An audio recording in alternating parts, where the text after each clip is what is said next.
మూసీ నది విదేశంలో అధ్యక్ష 300 పైగా ఇళ్లు కూల్చింది అధ్యక్ష. బేఘర్ అయిపోయింది అధ్యక్ష, వాళ్ళు బిచ్చగాళ్ళు అయిపోయింది అధ్యక్ష. రీహాబిలిటేషన్ లేదు అధ్యక్ష.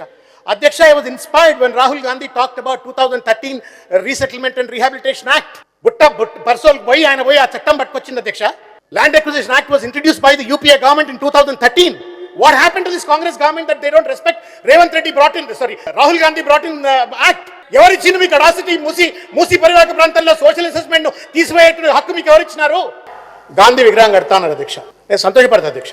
I'm Gandhian, I'm Nehruvian, I believe in them. కానీ అధ్యక్ష, గాంధీ విగ్రహం కడుతున్నారు, సంతోషం. ఇండ్లు కూల్చాలన్నా అధ్యక్ష గాంధీ విగ్రహానికి? 16,000 కోట్ల రూపాయలతో గత ప్రభుత్వం మూసీ పరివాహక ప్రాంతాన్ని అంతా బ్యూటిఫికేషన్ చేయడం కోసం ప్రాజెక్ట్ తయారు చేసి పెడితే డిపిఆర్ లేదు, డిస్ప్లేస్మెంట్ గురించి మాట్లాడుతున్నారు. డిపిఆర్ లేదు, డిస్ట్రక్షన్ గురించి మాట్లాడుతున్నారు. వాట్ కైండ్ ఆఫ్ అడాసిటీ అధ్యక్ష ఇది? ఇంకొక మాట అధ్యక్ష, గాంధీ గారి విగ్రహాన్ని ఇండ్లు కూల్చి నిర్మిస్తా అంటున్నారు. వాళ్ళ ఔచిత్యం, వాళ్ళ విఘ్నత, వాళ్ళ దేవులు రాజులు వాళ్ళు ఏమైనా చేసుకునేయండి అధ్యక్ష.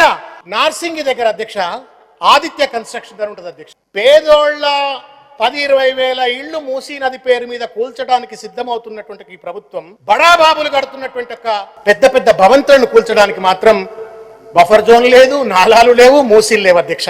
ఎందుకు అధ్యక్ష? ఏం ఆమ్యామ్యాలు అధ్యక్ష ఇవి? వాట్ అండర్ టేబుల్ ట్రాన్సాక్షన్స్ అధ్యక్ష? ఎవడన్నా కూల్చు నువ్వు? నీకు దమ్ము లేదా? నీకు దమ్ము లేదా? నీకు ధైర్యం లేదా?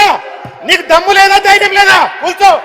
కూల్చు నువ్వు కూల్చు తప్పు చేస్తే